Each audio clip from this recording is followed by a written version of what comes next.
Good evening, good evening, good evening. How is everyone doing this fabulous Saturday?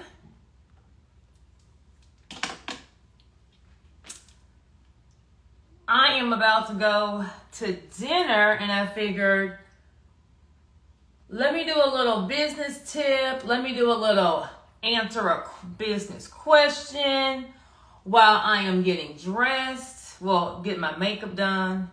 Then I'll get dressed. So I hope everyone's having a fun Saturday night. If you have a business question, you can put it in the comments. I am having a free masterclass tomorrow, 7 p.m. Eastern time. We're going to be going over the proper business structure, how to protect your assets,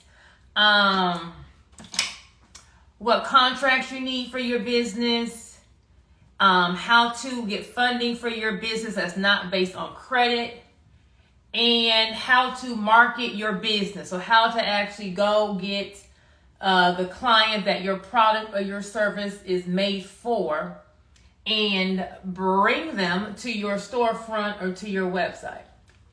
So if you are interested in learning any of that and you're on my Instagram page, just type in bank in the comments and a link will be sent to you. It'll be tomorrow at 7 p.m. It's going to be, you're going to have to register for like a webinar link. It's not going to be on the live. If you're on my TikTok page, then just click the first link in my bio and you can register that way. If your Instagram page is private, then I need you to DM me and then I can send you the link because it won't automatically send to you if your Instagram page is private. So DM me the link, DM me the word bank on my Instagram page. If you're on TikTok, just click that first link in the bio. And we are going to get our businesses together, get our businesses to the bank. As we are finishing, well, I guess we're not finishing. I guess we're kind of in the middle of the first quarter. So this would be a great way to kind of get some last things that we need to get done for our business. So if you have any kind of product or service, we all know that income tax time is going to be that February, March. A lot of people have some extra disposable income. So if you want to get your business marketable, kind of get some things together, get some funding. February is a big month for grants. Also March is a big month for business grants. So if you want to learn how to, what to ask for in a grant, how to make your business stand out, we'll be going over all those good little tips and tricks tomorrow at 7 p.m. Eastern time. So just comment bank in the comments on Instagram if you're on my TikTok page and just click the first link in my bio. So let's get into it. I was doing a consultation today and I want to talk about why we don't want to. Hold on, I did say you had questions. Let me see if anybody asked a question. Hold on. I just get to run in my mouth because I'm good to just run my mouth. I am good. Didn't you do a live earlier? No, I haven't gone live today. I did a live yesterday. I didn't go live today. Okay, let's see. Hey, should I effectively manage my freelance friends? What type of entity? You should be an LLC. If you obtain an LLC in January, you don't pay annual reports until the next year, correct? Is it okay for two businesses to share the same address, like a virtual address? Yes, it is. I missed the class last week. The class was full. Okay, well, pretty blessings. If you're gonna log on tomorrow, try to get on like 10 minutes early because for some reason these little rooms be filling up fast. Okay, did I miss any questions before I just start running my mouth? How much is getting a contract done from a lawyer? About $250.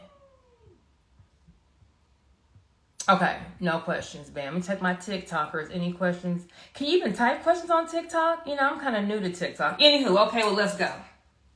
So I was doing a consultation today on dealing with real estate. And they were trying, it was a business structure consultation on what is the proper way to structure their business for real estate. And even if you aren't doing real estate, I want to talk about structuring your business if you have assets, right? Assets, or if you have multiple businesses. You want to make sure that we keep everything as separate as possible. For this reason, something is going to happen in your business. Something is going to go wrong. There is going to be a contract dispute. A client is going to want a refund and they're not due a refund. Things happen in business. So whether you are, if you have, sometimes people will have one LLC and just say, hey, I'm going to have one LLC. And then I want to run all my other businesses through that one LLC. So they'll get one LLC and then they'll get a whole bunch of DBAs. And they think by putting the DBAs under one LLC that somehow that is some kind of business structure. Somehow that's some kind of parent subsidiary format, and it's not.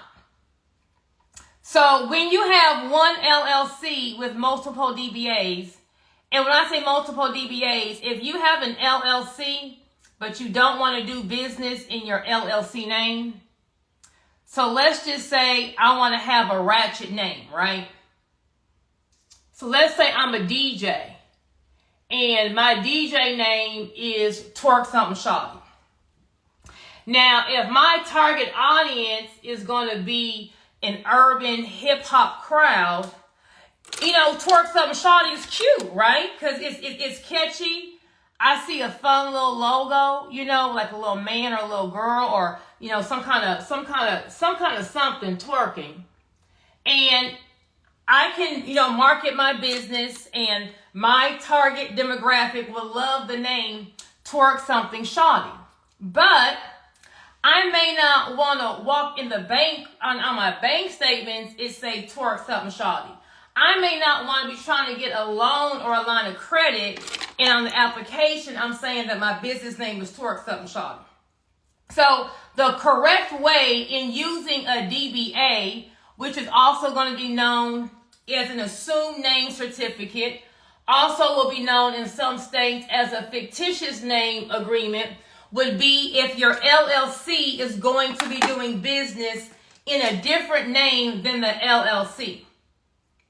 So I get a lot of people saying, oh, well, you know, I have an LLC, but I have a DBA to do business in a different name. That's fine. I'm not talking about y'all. I'm talking about people who have a tax prep business, and we got an online boutique, and we do lashes, and we only have one LLC. But then we go and get these 3 DBAs, and we're running all three DBAs through that one LLC. I don't have my cups. Hold on. Here's why we don't want to do that. So, if I have my tax prep company, right? My tax prep company is my biggest company. It's making, you know, most of my income that's paying all my bills. And then let's say I want to dibble and dabble in a CBD company, but I want to wait until I feel it's making money. So I just get a DBA for my CBD company, and then I'm going to do an online boutique, but I don't want to do an LLC. I want to make sure that, you know, that the boutique's making money, so I got my boutique. So I really have just one big pot of gumbo. A hot mess is what this is. Why? Well, let's say at my CBD company, one of the bags that the CBD was in was tainted, right?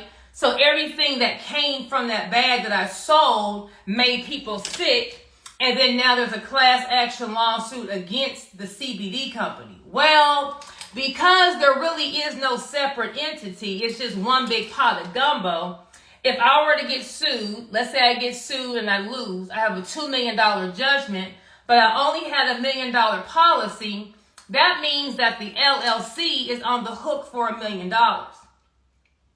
Now, because I decided to mix my tax preparation and my CBD and my online boutique in one thing, that means that the CBD creditors, the person who won the CBD lawsuit, can now touch all the assets. We don't want that. We want everything to be separate. So if I did it the correct way, I'm at 86, my online boutique. I need another cup. Bam. Bam.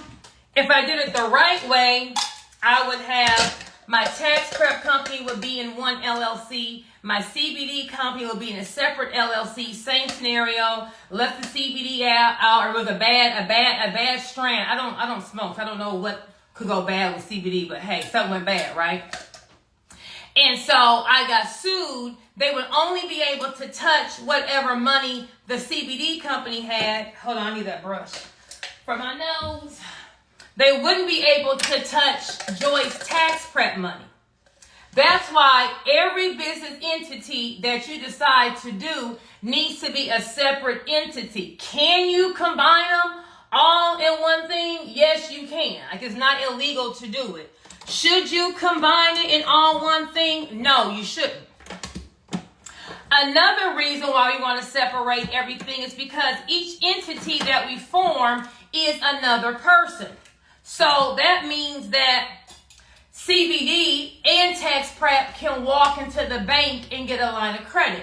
That means that CBD and tax prep can walk into the bank and get some vehicle financing. That means that CBD and tax prep can apply for the same business grant. Each LLC that you have, you open up your funding opportunities, okay? So when you come in these business streets, although it is dangerous, don't come in here shoo-shooing, don't come in here playing, don't come in here tiptoeing. You got to come in here prepared. There are also a lot of benefits of doing business, right? So you want to make sure that you set your company up the correct way so that you can benefit from all of the advantages. Why can't I talk tonight? You can benefit from all of the advantages of being a business, okay? So besides just protecting your assets, you also are going to increase your funding opportunities. So it's February. There's a $30,000 FedEx grant that's open in February for small businesses. All you got to do is have a FedEx account. So y'all should all go on tonight and open up a FedEx account. It's free. And the FedEx grant is felon friendly, meaning if you got a criminal record, they're not tripping. And you need to be applying for this FedEx grant. Well, if I have two LLCs, then that means both LLCs can apply for the same business grant because each LLC is a separate person, a separate entity. When you combine your entities together, you're limiting yourself.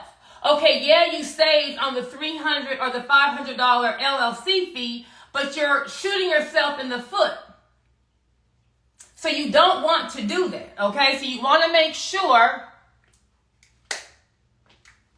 I don't like that powder. You want to make sure that you're setting your business up, number one, for success. Number two, you're setting your business up for optimum funding, okay? Because as you're growing your business, as you're starting your business, a business is like a baby. It always needs something.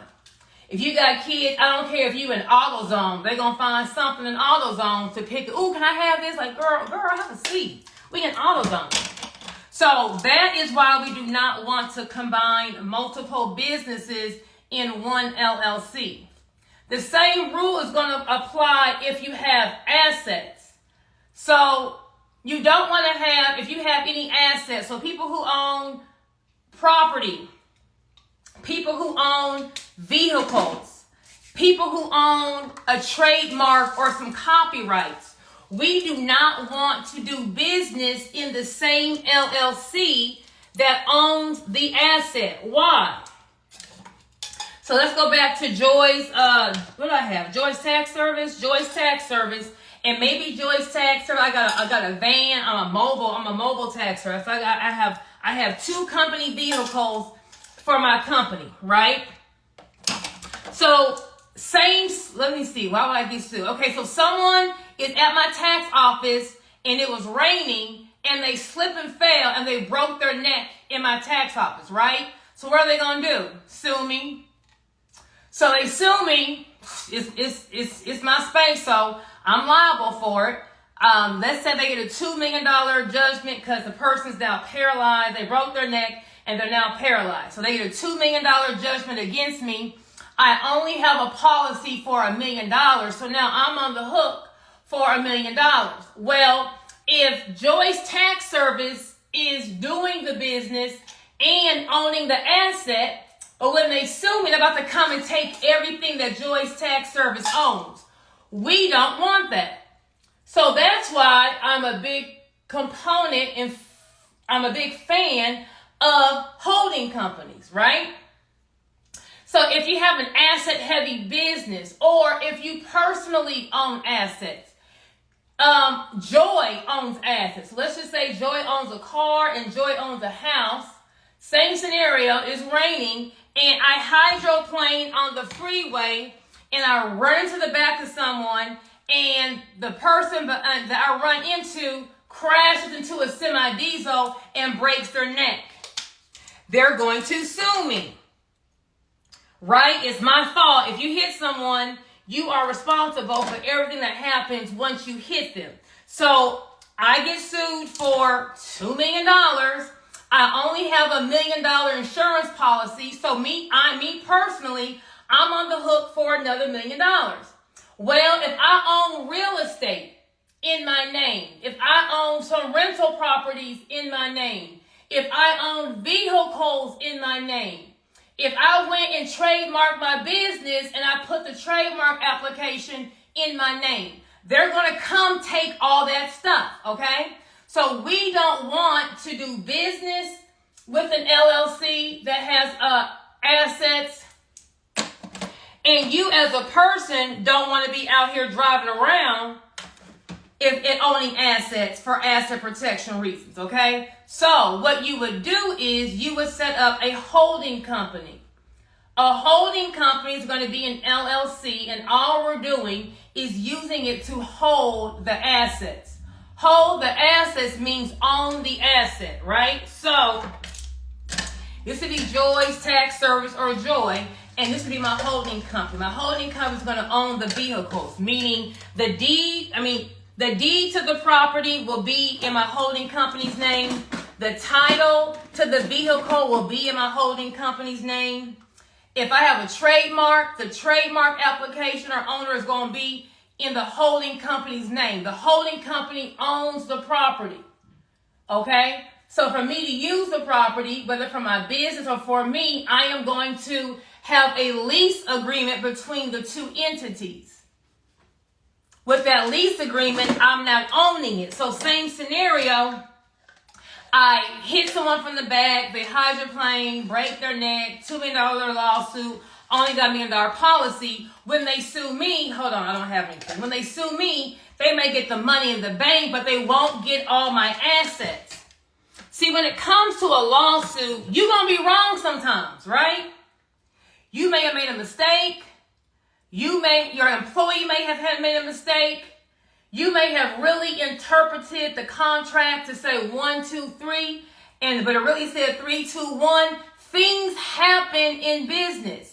I don't care how great of a business person you are, how good of a business person you are going to make a mistake. Nobody is perfect, right?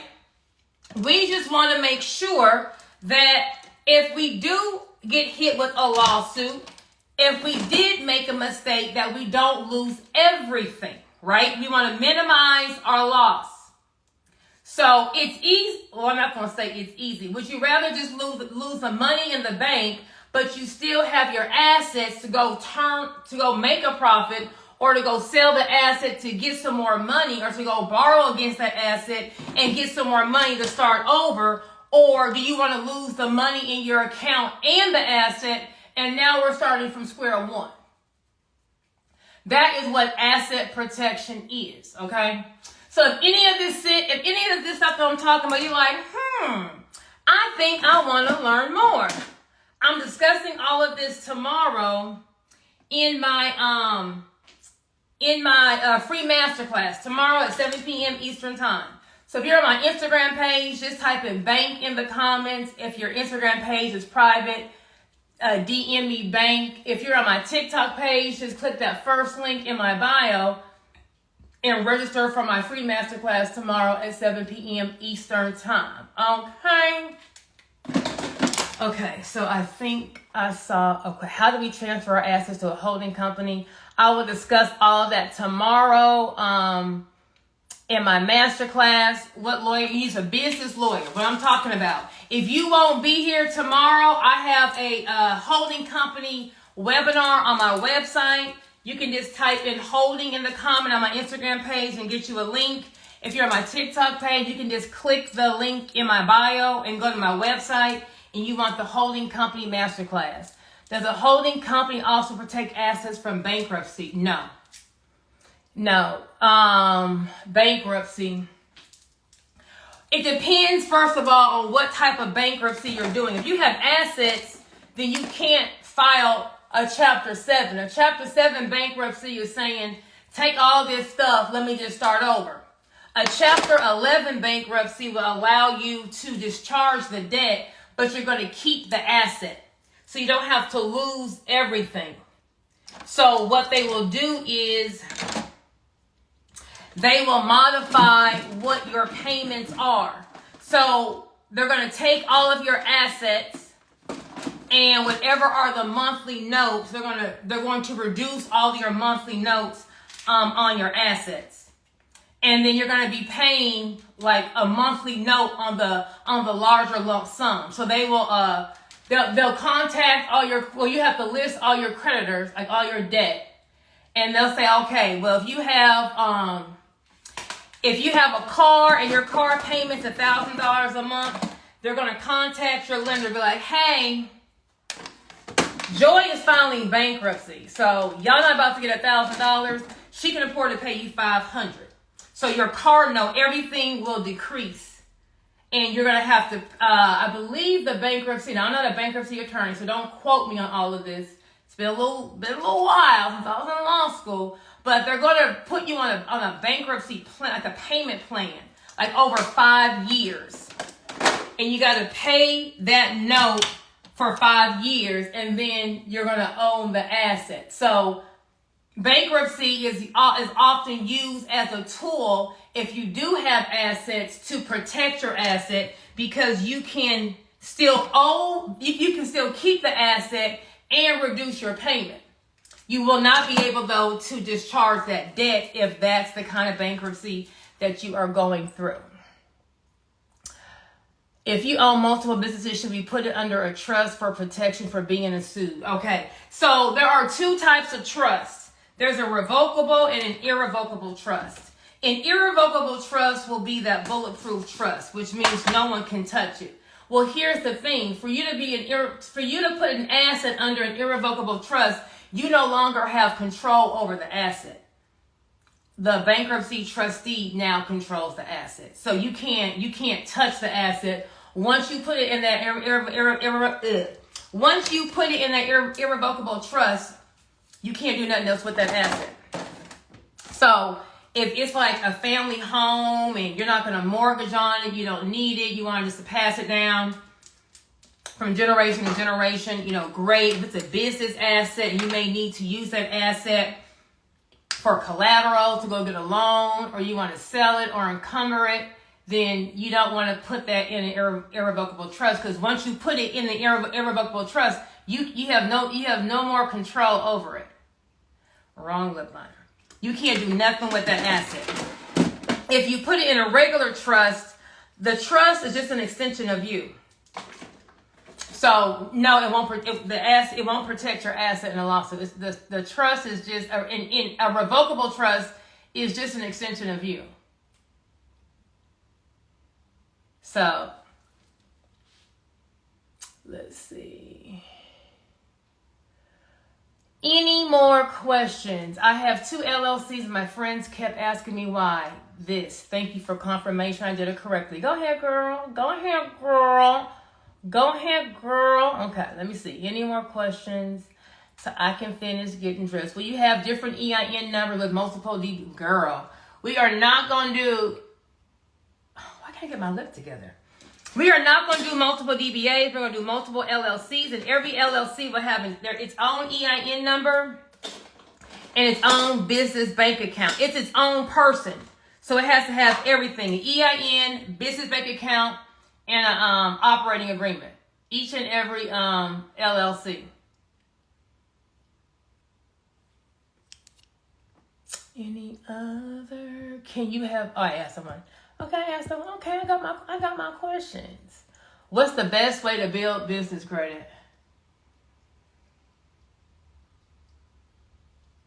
You gotta first get a Dun and Bradstreet number or a Dunn's number. It's free, so don't pay for it. So you go to dnb.com.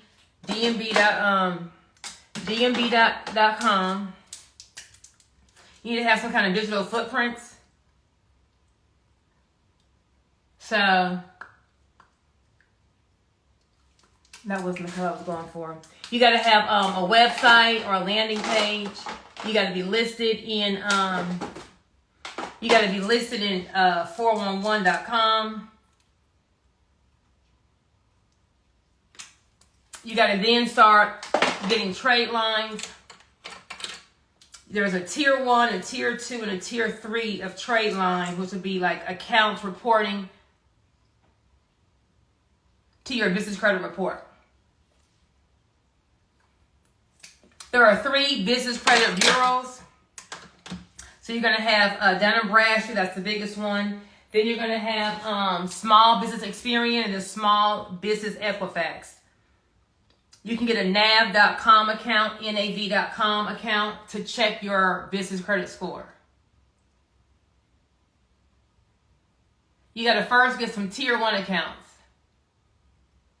Tier 1 accounts will be also known as net 30 accounts. The tier 1 vendors will give your business a line of credit without having any business credit. So you're going to buy something from them.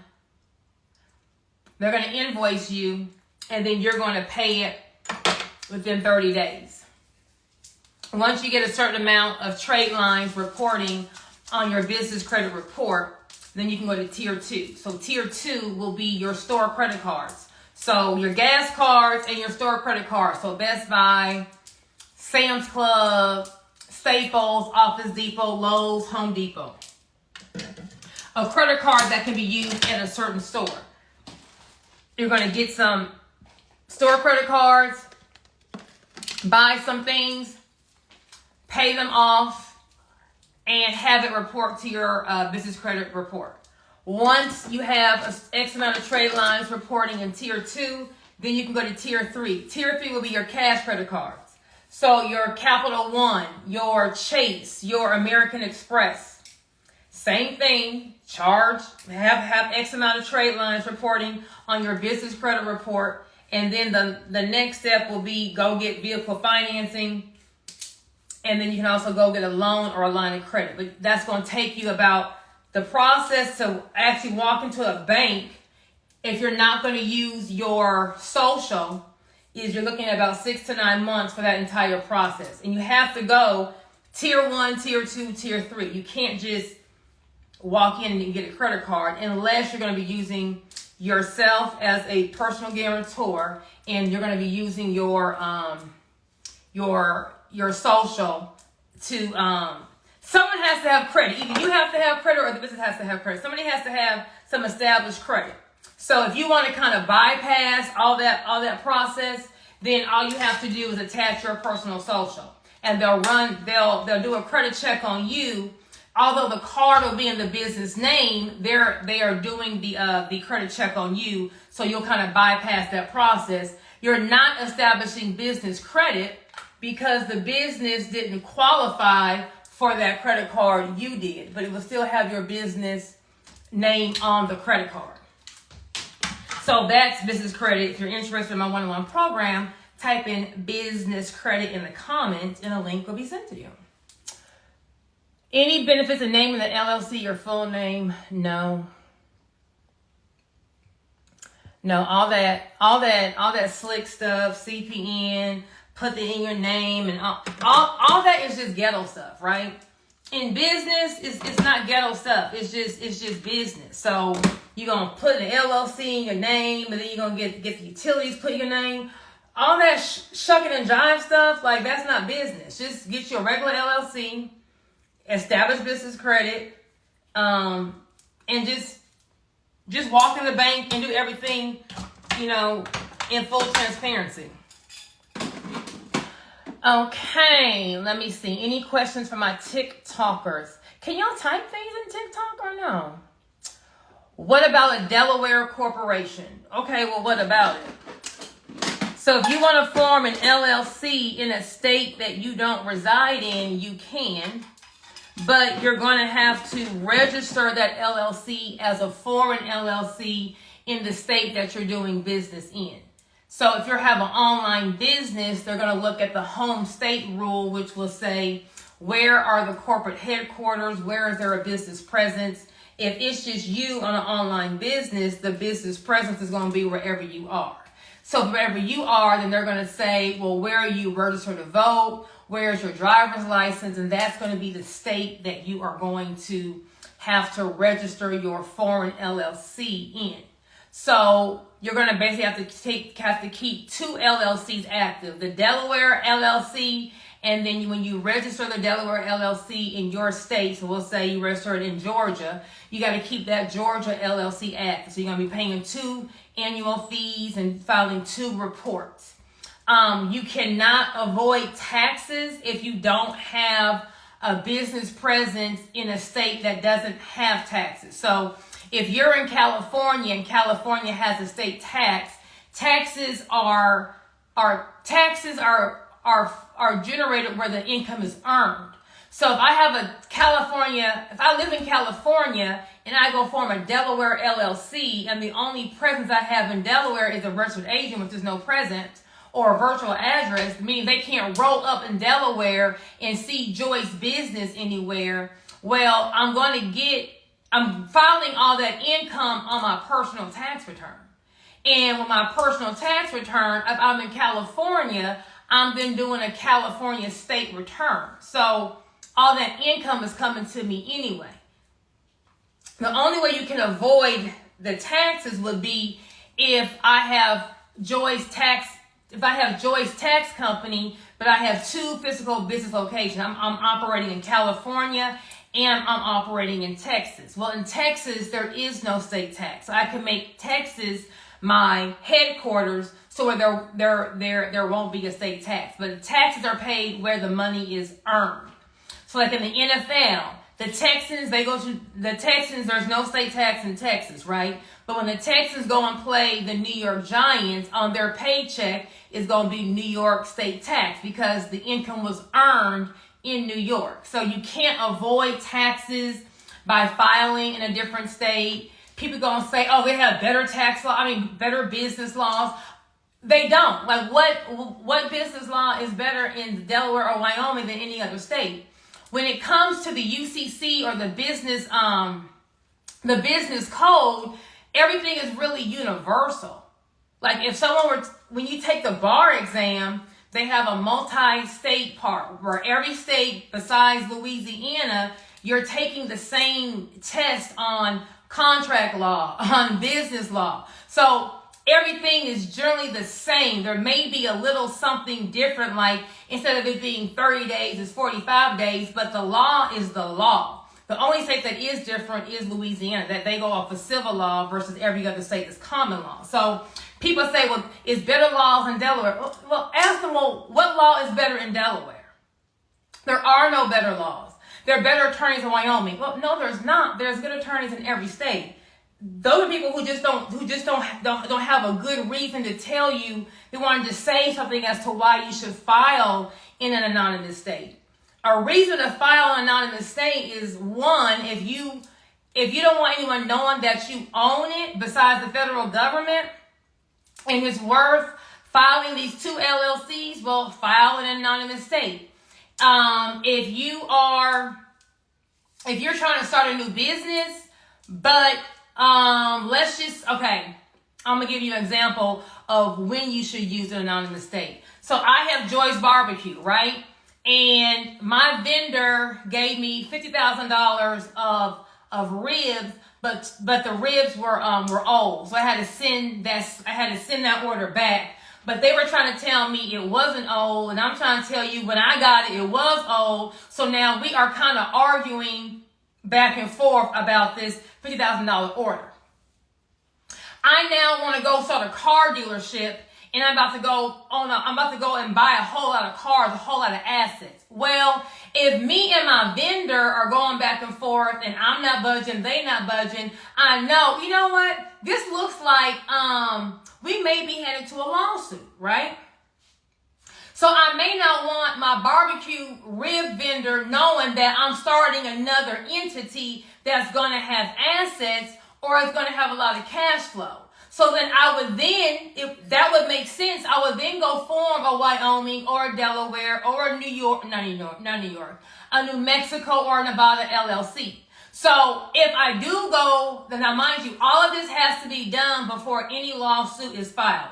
Anything you change or do once that lawsuit is filed will be deemed a fraudulent transaction, and they will rescind or undo anything you did. Okay, so if me and my vendor are going back and forth, and I'm per my last email, how them emails be getting kind of steamy when you're going back and forth, and okay, I'm gonna get my lawyers involved. Well, I know they probably about to hit me with the lawsuit, right? So that would be a good reason for my next business venture. Let me go on ahead and do an anonymous LLC. So if the shit does hit the fan and something goes wrong, they don't know I'm also doing something over here.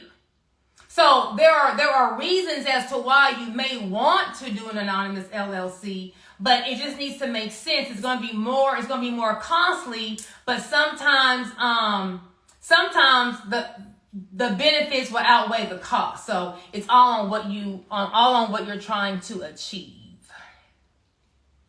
If y'all on my TikTok page, don't comment these words. You got to click the link in my bio and to get the business credit or the Masterclass link.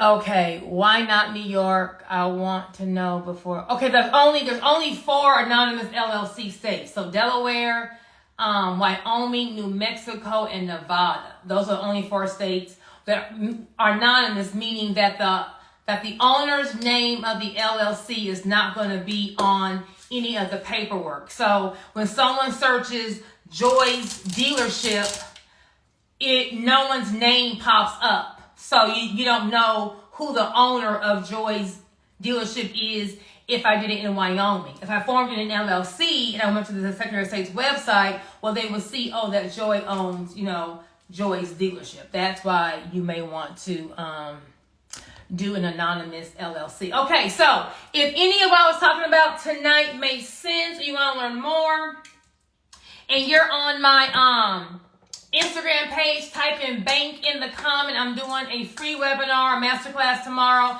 at 7 p.m. Eastern time, going over business structure, asset protection, contracts you need to protect your business, how to get funding for your business that's not based on credit or revenue, and how to market your business, how to go and get your client and bring them to your website or to your storefront or to your brick and mortar. If you're on my Instagram page, just comment bank in the comments and a link will be sent to you. If your page is private, then just DM me the word bank and I'll send you a link.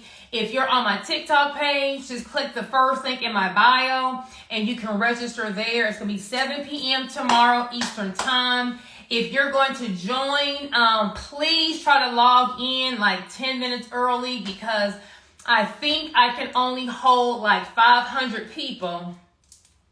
And so for the past 2 webinars, like I'm maxed out. So I'm having to do another webinar to make up for the people who missed it for the last time. So that's going to be tomorrow. I am starting a 90-day mentorship program.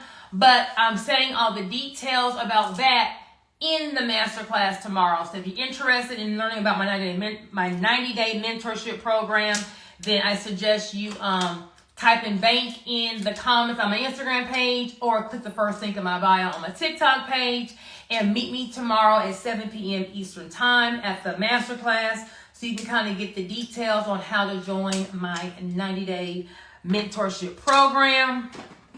I need to get myself together, bump this hair a little bit, put my little unit on. But everyone have a fun Saturday, and hopefully I will see you guys tomorrow at 7 p.m. Eastern Time. See you at the bank.